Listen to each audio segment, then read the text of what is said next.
Salut à tous, bienvenue dans ma vidéo, qui montre des variétés de travail sur Sprout Gigs et comment le faire. Regardez attentivement la vidéo et n'oubliez pas d'aimer et abonner pour soutenir. Commençons tout de suite.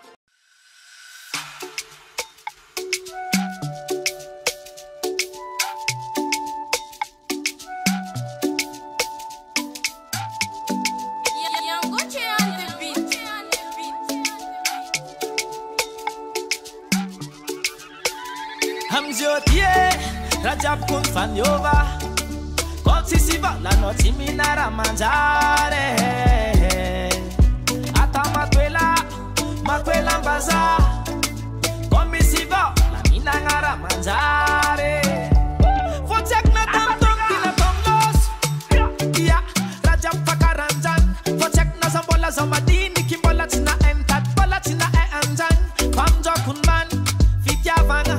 Karasak tuta jab nizan, bogi jab na money.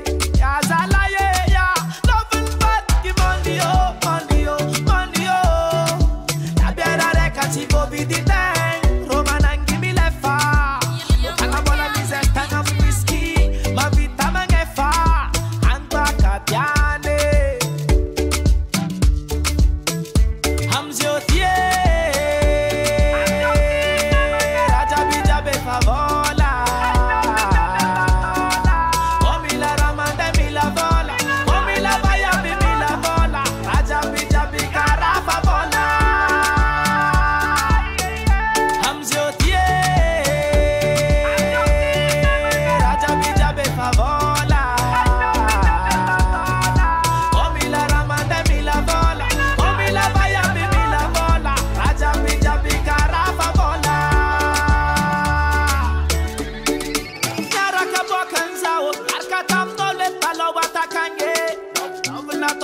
Love sina artela tazubu kwalawo chita manga fotiana na rubu la camarade de la san bosyang ya nyara kabokanza o safitin fox atata kwalawo